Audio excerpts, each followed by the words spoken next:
Hey my champions, welcome back today. तो आज हम कंटिन्यू करने वाले हैं रेजिडेंशियल स्टेटस, ये इंटरमीडिएट का एक टैक्सेशन का टॉपिक, जो कि मैंने आपको लास्ट वीडियो में बता दिया था 5 मार्क्स की वेटेज रखता है। इंडिविजुअली नहीं, बट सोर्सेज ऑफ इनकम के साथ इसका कंबाइंड क्वेश्चन होता है। तो इसी टॉपिक को हम कंटिन्यू करने वाले हैं। So without wasting any time, let's start with the topic guys. सबसे पहले मैं आपको एक क्विक रिवीजन दे देता हूँ कि लास्ट वीडियोज़ में हमने क्या पढ़ा हुआ था, आपका भी रिकॉल हो जाएगा। तो सबसे पहले हमने पढ़ा था residential status of individual.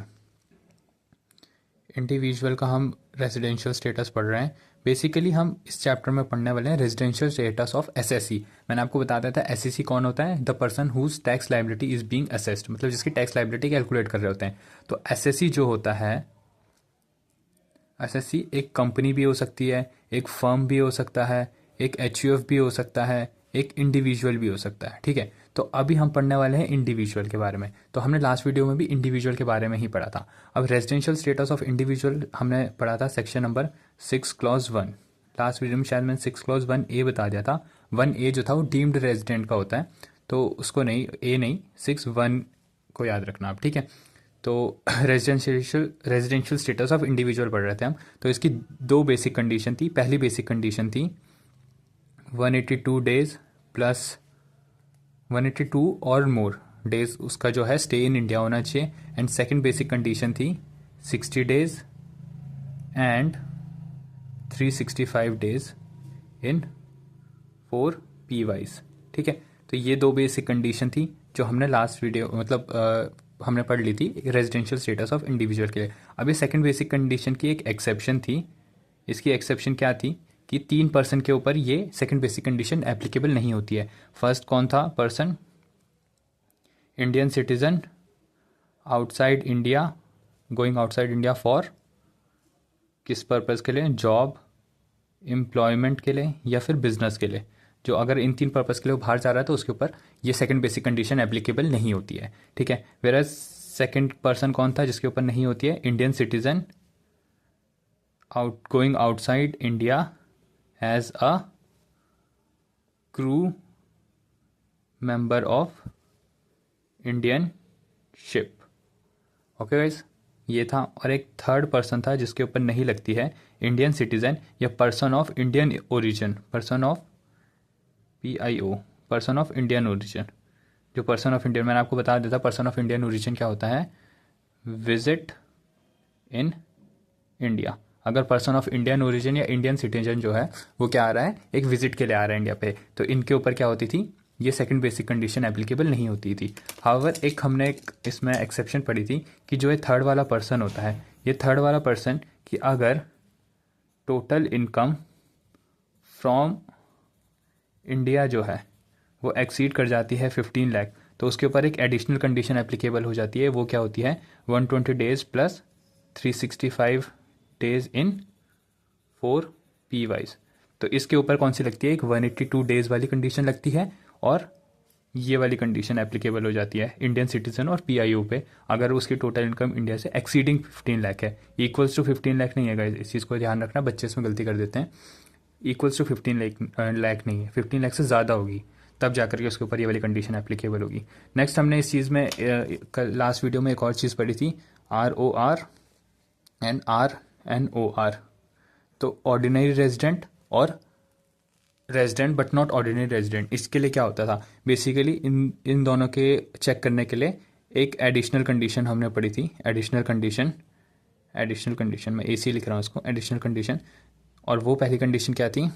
2 out of 10 PYs resident होना चाहिए person, and 730 days in 7 PYs। ठीक है, तो अगर कोई पर्सन ये दो कंडीशन भी सेटिस्फाई कर देता है तो वो ROR हो जाता है। अगर कोई पर्सन सिर्फ बेसिक कंडीशन सेटिस्फाई कर रहा है, कोई भी एक, इसमें और है बीच में, इन दोनों में से कोई भी एक सेटिस्फाई, इसमें एंड है बीच में। ठीक है, तो अगर आपको ROR बनना है, रेजिडेंट एंड ऑर्डिनरी रेजिडेंट बनना है, तो आपको ये दोनों कंडीशन सेटिस्फाई करनी पड़ेगी। लेकिन रेजिडेंशियल स्टेटस के लिए दोनों में से कोई भी एक कंडीशन सेटिस्फाई कर सकते हैं। ठीक है, तो लास्ट वीडियो में हमने सिर्फ इतना ही पढ़ा था। अब इसके आगे हम टॉपिक करने वाले हैं कंप्लीट, और मोस्ट प्रॉबेबली इस लेक्चर में ये टॉपिक क्या हो जाएगा, हमारा कंप्लीट भी हो जाएगा। अब चलते हैं गाइज नेक्स्ट टॉपिक पे, जो कि हमारा है डीम्ड रेजिडेंट। तो हेडिंग डालते हैं डीम्ड रेजिडेंट। इसका सेक्शन है 6 क्लॉज 1A। तो इसके लिए बेसिक कंडीशन क्या है? सबसे पहले इंडियन सिटीज़न है कोई, सेकंड प्लस है यहाँ पे बीच में, ठीक है, एंड यहाँ पे ऐसे लिखते हो इसको, डज नॉट पे tax in any other country, and third condition जो कि मोस्ट इम्पॉर्टेंट है, total income from India exceeds 15 lakh. और गाइस कोई भी अगर पर्सन ये 3 कंडीशन सेटिस्फाई कर देता है, अगर वो इंडियन सिटीज़न है, उसको किसी और कंट्री में टैक्स नहीं देना पड़ रहा है, और उसकी टोटल इनकम फ्रॉम इंडिया है वो एक्सीड कर रही है 50 लाख, यहाँ पे भी एक्सीड लिखा है गाइस, इक्वल्स टू नहीं है, एक्सीड कर रहा है 50 लाख, तो वो क्या हो जाएगा? डीम्ड रेजिडेंट हो जाएगा। डीम्ड रेजिडेंट किस में है? सेक्शन 6 क्लॉज 1A में डिफाइंड है। अब आपको मैं एक वो बताता हूँ, फ्लो बताता हूँ कि कैसे क्वेश्चन सॉल्व करना है। सपोज कोई पर्सन दे रखा है, इसका आपको डेटा दिया हुआ है, ठीक है। इस पर्सन के डेटा से आपको सबसे पहले डेटा में देखना है कि बेसिक कंडीशन ये सेटिस्फाई कर रहा है या नहीं कर रहा है। अगर बेसिक कंडीशन सेटिस्फाई कर रहा है, ठीक है, अगर इसने बेसिक कंडीशन सेटिस्फाई कर दी तो फिर हम इसमें फर्दर चेक करेंगे कि ये एडिशनल कंडीशन सेटिस्फाई कर रहा है या नहीं कर रहा है। अगर एडिशनल कंडीशन भी सेटिस्फाई कर दी तो ये जाकर के क्या हो जाएगा? ROR हो जाएगा। लेकिन अगर ये बेसिक कंडीशन सेटिस्फाई कर रहा है लेकिन एडिशनल कंडीशन सेटिस्फाई नहीं कर रहा है तो जाकर के इसको क्या बोल देंगे? RNOR। अब एक पर्सन जो बेसिक कंडीशन भी सेटिस्फाई नहीं कर रहा है तो एडिशनल कंडीशन तो हम चेक ही नहीं करेंगे। तो अगर वो बेसिक कंडीशन सेटिस्फाई नहीं कर रहा है तो हम फिर देखेंगे कि वो सेक्शन 6 क्लॉज 1A की कंडीशन सेटिस्फाई कर रहा है या नहीं कर रहा है। अगर उसने 6(1)A सेटिस्फाई कर दिया तो हम उसको डायरेक्ट RNOR बोल देंगे। ठीक है गाइस, आई होप आपको ये चीज़ क्लियर हो गई होगी। सबसे पहले हमें क्या करना है? बेसिक कंडीशन चेक करनी है। अगर बेसिक कंडीशन सेटिस्फाई हो रही है तो हम देखेंगे कि एडिशनल कंडीशन सेटिस्फाई कर रहा है या नहीं कर रहा है। अगर उसने एडिशनल कंडीशन भी सेटिस्फाई कर दी तो वो ROR हो जाएगा। अगर सेकंड केस बन सकता है, यहाँ पे फर्स्ट केस डाल देता हूँ, यहाँ पे सेकंड और यहाँ पे थर्ड केस, ठीक है। सेकंड केस क्या हो सकता है? वो बेसिक कंडीशन सेटिस्फाई कर रहा है लेकिन वो एडिशनल कंडीशन सेटिस्फाई नहीं कर रहा है, तो हम क्या करेंगे? उसको RNOR डिक्लेयर कर देंगे। वेरस थर्ड केस ऐसा हो सकता है कि कोई पर्सन बेसिक कंडीशन ही सेटिस्फाई ना करे, और जो बेसिक कंडीशन ही सेटिस्फाई नहीं कर रहा है तो हम एडिशनल कंडीशन तो चेक ही नहीं करेंगे, तो हम सीधे चेक करेंगे 6(1)A। 6(1)A की कौन सी कंडीशन है? ये 3 कंडीशन है। अगर वो ये तीनों सेटिस्फाई कर देता है तो हम उसको डायरेक्टली क्या बोल देंगे? RNOR बोल देंगे। ठीक है, सिर्फ इतना याद रखना है। तो पूरा रेजिडेंशियल स्टेटस ऑफ इंडिविजुअल यहीं पे आकर के ख़त्म हो जाता है। तो इसको मैं एक बार आपको फिर से समराइज करा देता हूँ। एक इंडिविजुअल का रेजिडेंशियल स्टेटस निकालने के लिए हमें क्या करना होता है? सबसे पहले ये देखना होता है कि एक पर्सन बेसिक कंडीशन सेटिस्फाई कर रहा है नहीं कर रहा है। बेसिक कंडीशन यही है, ठीक है। सेकंड कंडीशन की एक्सेप्शन है, जिनके ऊपर ये सेकंड बेसिक कंडीशन नहीं एप्लीकेबल होती है। वो कौन होते हैं? वो ये 3 पर्सन होते हैं। इंडियन सिटीजन जो आउटसाइड इंडिया जा रहा है, किसके लिए? जॉब, एम्प्लॉयमेंट या बिजनेस के लिए, ठीक है। या तो कोई इंडियन सिटीजन वो आउटसाइड इंडिया जा रहा है as a crew member of Indian ship, ठीक है। और या तो कोई इंडियन सिटीजन है और वो पर्सन ऑफ इंडियन ओरिजिन है, वो विजिट कर रहा है इंडिया में, तो वो उस पर भी क्या होती है? सेकंड बेसिक कंडीशन एप्लीकेबल नहीं होती है। नेक्स्ट आ जाता है, अगर सेकंड बेसिक कंडीशन सेटिस्फाई कर दिया तो फिर हमें देखना होता है कि ऑर्डिनरी रेजिडेंट है या फिर नॉट ऑर्डिनरी रेजिडेंट है, ठीक है। तो उसके लिए एडिशनल कंडीशन सेटिस्फाई करनी पड़ती है। एडिशनल कंडीशन क्या है कि 2 आउट ऑफ 10 पी वाइज वो क्या होना चाहिए? रेजिडेंट होना चाहिए। अब 2 out of 10 P wise resident होने की कंडीशन की चेक करने के लिए बेसिकली क्या है कि यही देखना है हमें, मतलब पिछले 10 सालों का अगर आप रेजिडेंशियल स्टेटस निकालोगे तो फिर ये कंडीशन सेटिस्फाई कर रहा होगा वो, ठीक है। I hope you getting this. और पिछले 7 सालों में, इमिडिएटली 7 सालों में, जैसे आप 24-25 का निकाल रहे हो रेजिडेंशियल स्टेटस, तो इससे इमिडिएटली प्रीसीडिंग 7 ईयर्स में, यानी कि 23-24 फिर ऐसी 22-23, ऐसे पिछले 7 सालों में इमीडिएटली प्रीसीडिंग 7 ईयर्स में उसका स्टे क्या होना चाहिए? 730 डेज। एंड वैसे ही इमीडिएटली प्रीसीडिंग 10 ईयर्स में उसमें से 2 साल में क्या होना चाहिए? वो रेजिडेंट होना चाहिए। तो वो क्या हो जाएगा? ROR हो जाएगा, ठीक है। अगर बेसिक कंडीशन भी सेटिस्फाई नहीं कर रहा है तो हमें चेक करना है कि वो डीम्ड रेजिडेंट तो नहीं है कहीं। अब डीम्ड रेजिडेंट के लिए फिर से ये 3 कंडीशन आ जाती हैं। अगर उसने ये सेटिस्फाई कर दी तो हम उसको क्या बोल देंगे? RNOR डिक्लेयर कर देंगे। RNOR डिक्लेयर कर देंगे। ये फ्लो चार्ट याद रखना गाइस, ये 3 केस ही बन सकते हैं रेजिडेंट के केस में, ठीक है। इसकी हम क्वेश्चंस प्रैक्टिस करेंगे, वो थर्ड लेक्चर में हम क्वेश्चन प्रैक्टिस करेंगे।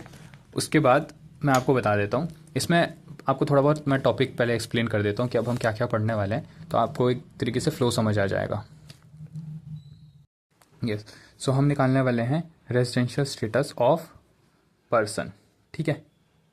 अब पर्सन गाइज इसकी डेफिनेशन 2 क्लॉज 31 में डिफाइंड है, ठीक है। तो पर्सन में क्या क्या इंक्लूड होता है, बेसिकली वो 2 क्लॉज 31 में लिखा हुआ है, लेकिन उससे पहले मैं आपको फिर भी ओवरव्यू बता देता हूँ। पर्सन मतलब 7 टाइप के पर्सन होते हैं, टाइप्स, ठीक है, 7 टाइप। अब 7 टाइप्स में क्या क्या आ जाता है, सबसे पहले आ जाता है आपका HUF, ठीक है। HUF आपको आई होप पता होगा, हिंदू अनडिवाइडेड फैमिली बिजनेस, ठीक है। फिर आ जाते हैं यहाँ पे फर्म इंक्लूडिंग LLP, फर्म आपको बताएगा, इस पार्टनरशिप फर्म को कहते हैं, ठीक है। फिर आ जाता है हमारा AOP and BOI, associate of person and body of individual. अगर आप नोट कर रहे हो तो मैं आपको डिक्टेट करा देता हूँ। ये AOP मतलब है association of person and BOI मतलब है बॉडी ऑफ इंडिविजुअल, ठीक है। यहाँ पे आ जाता है कंपनी, फिर आ जाता है इंडिविजुअल, विजुअल, यहाँ पे आ जाता है AJP artificial juridical person, and last में आ जाता है हमारा local authority.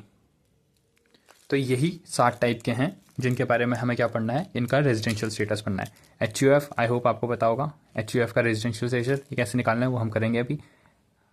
Firm including LLP, firm आपको पता है पार्टनरशिप फर्म, और LLP भी आपको पता ही होगा, ठीक है, फाउंडेशन में हर कोई पढ़ के आता है इस चीज़ को।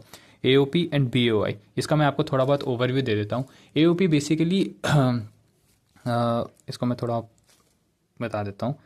AOP इसको लिख देते हैं एसोसिएशन ऑफ पर्सन, ठीक है, and BOI body of individual. वैसे आपको ज़्यादा समझने की ज़रूरत नहीं है, बट मैं फिर भी बता देता हूँ। AOP एंड BOI दोनों क्या हो जाते हैं, एक ग्रुप ऑफ मेंबर्स होते हैं। जैसे कि सोसाइटी बना लेते हैं ना, कुछ कुछ आपके एरिया में भी होते होंगे, कुछ लोग होते होंगे मिल करके सोसाइटी बना लेते हैं, ठीक है। तो विदाउट एन एग्रीमेंट, तो इनके बीच में क्या हो जाता है, विदाउट एग्रीमेंट होता है। अब सपोज कोई हमें ब्रिज कंस्ट्रक्ट करना है, तो उस ब्रिज को कंस्ट्रक्ट करने के लिए कुछ बिल्डर्स हैं, कुछ इलेक्ट्रीशियंस हैं, कुछ प्लम्बर हैं, सारे मिल करके क्या कर रहे हैं, ये एक बॉडी बना रहे हैं, सारे ग्रुप ऑफ बन रहे हैं, तो इन्हीं को बोलते हैं association of person and body of individual. इनमें मेजर डिफरेंस जो होता है वो क्या होता है कि बॉडी ऑफ इंडिविजुअल में सिर्फ इंडिविजुअल्स होते हैं, यानी ह्यूमन बींग्स होते हैं। एसोसिएशन ऑफ पर्सन का मेंबर कोई कंपनी भी बन सकता है, ठीक है। तो बस यही डिफरेंस है इन दोनों के बीच में, बाकी यही है कि ग्रुप ऑफ पर्सन होते हैं, ठीक है। मेन डिफरेंस इनके बीच में यही है कि बॉडी ऑफ इंडिविजुअल में सिर्फ इंडिविजुअल एज अ मेंबर होता है, लेकिन एसोसिएशन ऑफ पर्सन में एक कंपनी भी क्या हो सकता है, मेंबर बन सकती है। बेसिकली कंपनी नहीं, एक बॉडी कॉर्पोरेट जो होता है वो मेंबर बन सकता है, ठीक है।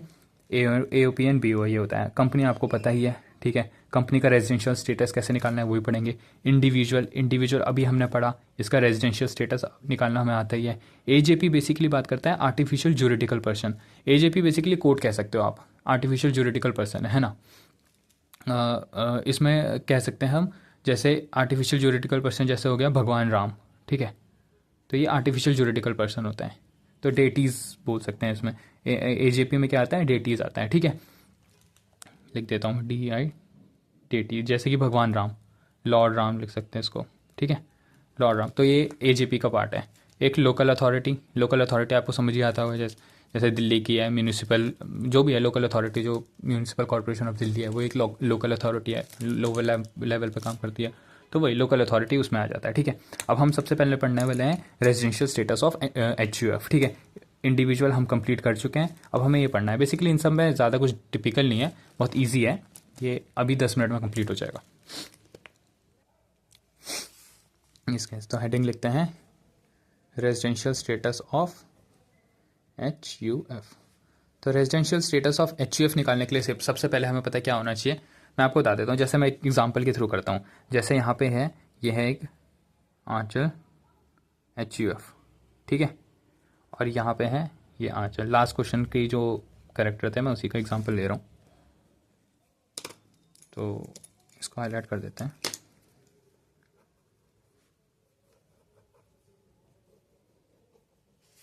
तो ये आंचल की एच है और ये आंचल एक खुद इंडिविजुअल है, ठीक है। तो ये एक एच है, ये एक इंडिविजुअल है। इन दोनों के बीच में जो भी रिलेशन है ये क्या है, इनकम टैक्स की नज़रों में सेपरेट लीगल एंटिटी है, ठीक है गाइस। तो अब आंचल है, ये क्या है, एक इंडिविजुअल है।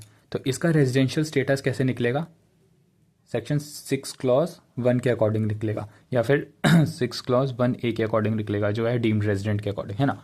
तो इसका रेजिडेंशियल स्टेटस तो यही निकलेगा 6 क्लॉज 1 या 6 क्लॉज 1 के अकॉर्डिंग। लेकिन रेजिडेंट ये जो एच है, इसका रेजिडेंशियल स्टेटस निकालना है के लिए, क्योंकि एच पे अलग टैक्स लगेगा एंड इसकी इनकम पे अलग टैक्स लगेगा, है ना। तो इसलिए हमें एच का भी रेजिडेंशियल स्टेटस निकालना होता है। अब एच का रेजिडेंशियल स्टेटस निकालने के लिए हमें सबसे पहले देखना होता है कि इसका कंट्रोल एंड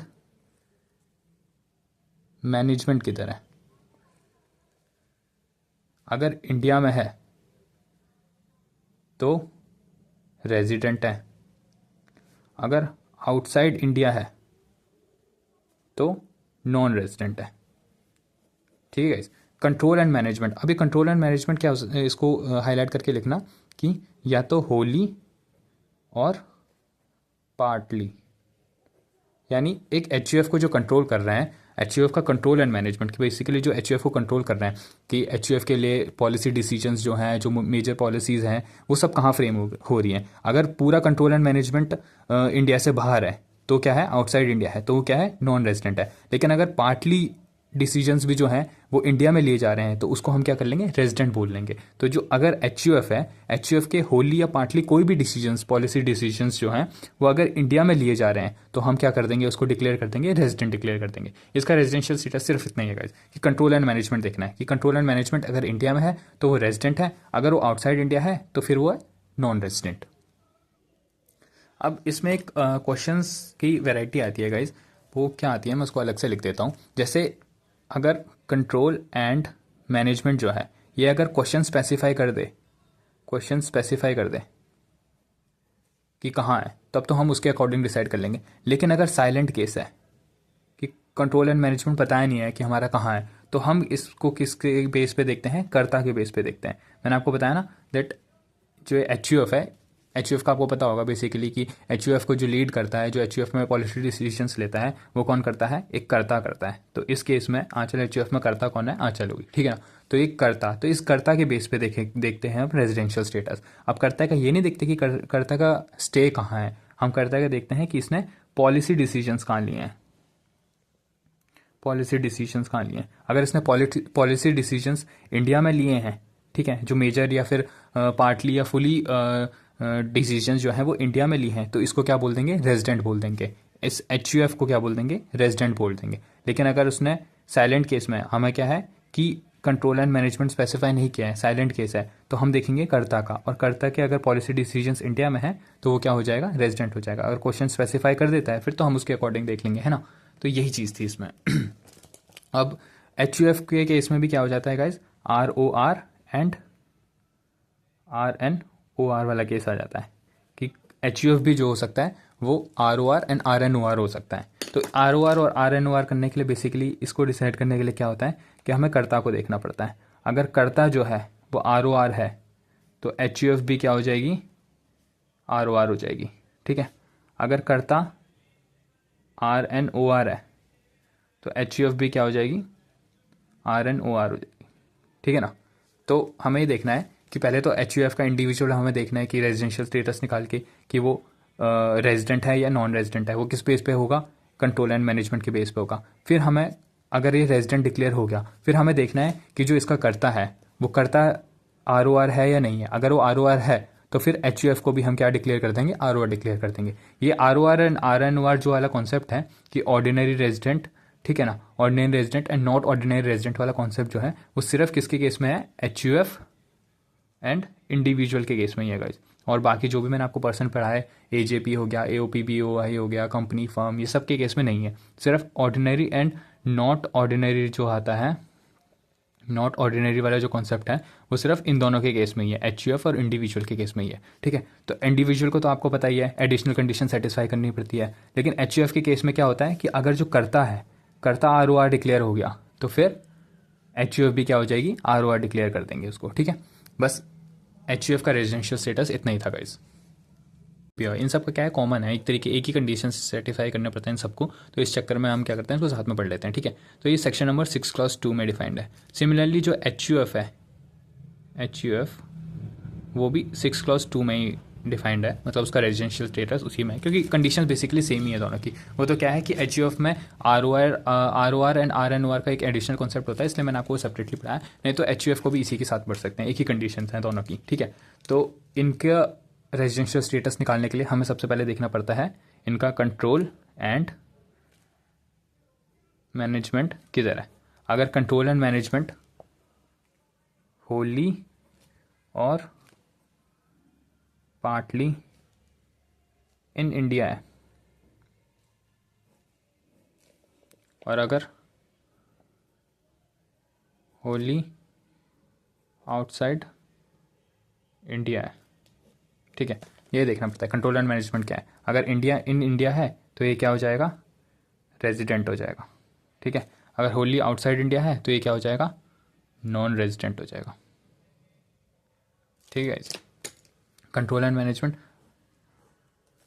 इसको और हाईलाइट कर देते हैं, बबल में डाल देते हैं इनको। अगर firm LLP AOP and BOI का कंट्रोल एंड मैनेजमेंट कहाँ है, इंडिया में है, तो वो रेजिडेंट है। अगर आउटसाइड इंडिया है तो क्या है, नॉन रेजिडेंट है। अब इसमें एक और क्वेश्चन थोड़ा कंफ्यूज करने के लिए क्या कर सकता है, क्वेश्चन या तो आपको बता देगा कि कंट्रोल एंड मैनेजमेंट कहाँ है। अगर क्वेश्चन नहीं बताता है, क्वेश्चन क्या है, इफ़ क्वेश्चन जो है वो साइलेंट है कंट्रोल एंड मैनेजमेंट को लेकर के, तो हमें ये देखना है जो एक्टिव पार्टनर्स हैं, ठीक है, या फिर ऑफिसर्स हो सकते हैं, AOP BOI के केस में ऑफिसर्स हो सकते हैं, ठीक है। ये सारे कहाँ हैं, ये अगर पॉलिसी डिसीजंस जो हैं, पॉलिसी डिसीजंस इंडिया में लेते हैं, ठीक है, तो क्या हो जाएगा, रेजिडेंट हो जाएगा। अगर आउटसाइड इंडिया लेते हैं, अगर ये आउटसाइड इंडिया लेते हैं तो ये क्या हो जाएगा, नॉन रेजिडेंट हो जाएगा, ठीक है। वही है, सिंपल वही है कि उस केस में हम क्या कर रहे थे, कर्ता को बेस पे देख रहे थे। इस केस में क्या करेंगे हम, फर्म LLP AOP BOI को देखने के लिए क्वेश्चन अगर साइलेंट है तो हम देखेंगे कि जो इसके एक्टिव पार्टनर्स हैं या फिर जो ऑफिसर्स हैं वो कहाँ हैं। अगर वो पॉलिसी डिसीजंस इंडिया में ले रहे हैं तो वो क्या हो जाएगा, हमारा जो फर्म LLP AOP BOI जो है ये क्या हो जाएगा, रेजिडेंट हो जाएगा। अगर ये आउटसाइड इंडिया ले रहे हैं तो फिर नॉन रेजिडेंट हो जाएगा। बहुत सिंपल है ना। नेक्स्ट हम पढ़ते हैं residential status of company. Yes guys, so अब हम पढ़ने वाले हैं रेजिडेंशियल स्टेटस ऑफ कंपनी। इसके लिए हेडिंग डाल देते हैं रेजिडेंशियल स्टेटस ऑफ कंपनी। इसका है सेक्शन 6 क्लॉज 3, ठीक है। तो रेजिडेंशियल स्टेटस ऑफ कंपनी को देखने के लिए हम सिंपली क्या करते हैं, अगर इसको डिवाइड कर लो। अगर इंडियन कंपनी है, इंडियन कंपनी आपको पता है बेसिकली क्या होती है, कंपनीज एक्ट में पड़ा हुआ है। जो इनकॉर्पोरेटेड इंडिया है तो वो क्या हो जाती है, इंडियन कंपनी, ठीक है। और एक होती है फॉरेन कंपनी, फॉरेन कंपनी। तो जो इंडियन कंपनी है उसका रेजिडेंशियल स्टेटस निकालने की तो ज़रूरत ही नहीं है गाइस, वो तो क्या होगी, ऑलवेज क्या होगी, रेजिडेंट इन इंडिया होगी, ठीक है। जो इंडियन कंपनी है वो तो ऑलवेज रेजिडेंट इन इंडिया होगी। लेकिन जो फॉरेन कंपनी होगी उसको निकालने के लिए हम क्या करना पड़ता है, residential status depends upon place of effective management, ठीक है। POE में लिखते हैं इसको, प्लेस ऑफ इफेक्टिव मैनेजमेंट। अब प्लेस ऑफ इफेक्टिव मैनेजमेंट क्या होता है, इसको मैं यहाँ पे लिख देता हूँ, place of effective management means place where key managerial and commercial decisions of business are made in substance. Okay, तो प्लेस ऑफ इफेक्टिव मैनेजमेंट का मतलब क्या है कि जहाँ पे की managerial decisions and commercial decisions, managerial decisions basically जो मैनेजमेंट के डिसीजंस होते हैं, मैनेजरियल डिसीजंस, ठीक है। एंड कमर्शियल डिसीजंस बेसिकली जो फाइनेंस से रिलेटेड डिसीजंस होते हैं, ठीक है। तो फाइनेंशियल डिसीजंस और मैनेजरियल डिसीजंस जहाँ लिए गए हैं, जिस प्लेस पे लिए गए हैं, उस प्लेस के बेस पे हम डिसाइड करते हैं कि जो फॉरेन कंपनी है वो इंडिया में इंडियन मतलब रेजिडेंट है इन इंडिया या फिर नॉन रेजिडेंट है इंडिया में, ठीक है। तो अब ये प्लेस ऑफ इफेक्टिव मैनेजमेंट को डिटरमाइन करने के लिए सिंपली आपको जो क्वेश्चन होगा वो आपको डिटेल देगा। और अगर क्वेश्चन डिटेल नहीं, वैसे तो कंपनी का आता नहीं है ऐसे रेजिडेंशियल स्टेटस डायरेक्ट, बट मैं आपको फिर भी बता देता हूँ कि जो क्वेश्चन है उसकी डिटेल स्पेसिफाई करता है कि इफेक्टिव मैनेजमेंट कहाँ है। या तो वो डायरेक्ट बता देता है कि एक इंडियन कंपनी है और एक फॉरेन कंपनी है, ठीक है। तो इंडियन कंपनी का तो आपको पता है बेसिकली कि क्या है, ऑलवेज रेजिडेंट इन इंडिया होगा। लेकिन जो फॉरेन कंपनी है उसको देखने के लिए हम देखेंगे प्लेस ऑफ इफेक्टिव मैनेजमेंट। अब इफेक्टिव मैनेजमेंट में आपको थोड़ा बहुत अलर्ट रहना पड़ेगा। क्वेश्चन अगर थोड़ा घुमाना चाहे तो घुमा सकता है वो, मतलब आपको ये ऐसे बताएगा कि हमने क्या है कि 5 बोर्ड मीटिंग जो है वो आउटसाइड इंडिया की है, मतलब 5 बोर्ड मीटिंग जो है वो इन इंडिया करी है, ठीक है। लेकिन एक बोर्ड मीटिंग जिसमें हमने की managerial decisions and commercial decisions जो हैं वो आउटसाइड इंडिया करे थे, तो उस तरीके से आपको कंफ्यूज करने का ट्राई करेगा, ठीक है। तो उस चीज़ पे आप थोड़ा फोकस करना क्वेश्चन रीड करते हुए। बस रेजिडेंशियल स्टेटस ऑफ कंपनी इतना ही है कि एक इंडियन कंपनी है तो वो ऑलवेज रेजिडेंट इन इंडिया होगा, लेकिन फॉरेन कंपनी को देखने के लिए हमें क्या है, प्लेस ऑफ इफेक्टिव मैनेजमेंट देखना पड़ेगा। अब हम पढ़ने वाले हैं next, residential status of any other person, ठीक है। ये है सेक्शन नंबर 6 क्लॉज 4। अब एनी अदर पर्सन में बेसिकली क्या आता है, एजेपी आ जाता है एंड लोकल अथॉरिटी आ जाता है, ठीक है। AJP and local authority, AJP and local authority के लिए इनके लिए क्या कंडीशंस हैं। पहली कंडीशन है, पहले क्या बेसिकली वही है, control and management whether wholly और पार्टली इन इंडिया और आउटसाइड इंडिया, ठीक है। तो हमें ये देखना है कि जो कंट्रोल एंड मैनेजमेंट में, इसको आपको थोड़ा और हाईलाइट कर देता हूँ, जो कंट्रोल एंड मैनेजमेंट है वो होली और पार्टली है क्या, इन इंडिया है या फिर आउटसाइड इंडिया है, ठीक है। अगर इन इंडिया है तो क्या हो जाएगा, रेजिडेंट हो जाएगा। अगर आउटसाइड इंडिया है तो क्या हो जाएगा, नॉन रेजिडेंट हो जाएगा। तो बेसिकली सिंपल सा डिसीजन है गाइस, मोस्टली में तो यही है, कंट्रोल एंड मैनेजमेंट देखना है। अब आपको इंडिविजुअल्स को समझ आ गया होगा, 2 बेसिक कंडीशंस हैं, ठीक है। और ROR एंड RNOR चेक करने के लिए 2 एडिशनल कंडीशंस हैं। जो हमने HUF पढ़ा, HUF के लिए भी क्या है, कंट्रोल एंड मैनेजमेंट चेक करना है, ठीक है। फिर हमने पढ़ा LLP फर्म, AOP BOI, इनके लिए भी क्या है, कंट्रोल एंड मैनेजमेंट है। सेक्शन 6 क्लॉज 3 में हमने जा करके फिर पढ़ा कंपनी के बारे में। कंपनी का क्या देखना है, कंपनी के केस में होता है प्लेस ऑफ इफेक्टिव मैनेजमेंट, ठीक है। फिर हमने पढ़ा एनी अदर पर्सन, उसके लिए क्या देखना पड़ता है, AJP एंड LA, मतलब LA local authority. Any other person में ये 2 बच जाते हैं, तो इनके लिए भी क्या देखना पड़ता है, कंट्रोल एंड मैनेजमेंट देखना पड़ता है। वेदर होली और पार्टली भी अगर इंडिया में है, ये चीज़ याद रखना गाइस, पार्टली भी अगर इंडिया में है तो वो क्या हो जाता है, रेजिडेंट इन इंडिया हो जाता है। तो यहीं पे ये चैप्टर कंप्लीट होता है। इसके बाद हम थोड़ा इसके क्वेश्चंस करने वाले हैं। नेक्स्ट वीडियो में प्रॉपर इसके क्वेश्चंस करेंगे और फिर हम नेक्स्ट चैप्टर पे मूव करेंगे जो कि हमारा होगा sources of income. Thank you so much for watching this video guys. आपको कोई भी सजेशन हो, कोई भी आपको डाउट्स हैं तो make sure to comment and मुझे कोई भी सजेशन आपको लगता है कि मेरे को इम्प्रूव करना चाहिए, किसी भी तरीके का कुछ भी आइडिया हो तो make sure to comment guys. Thank you so much.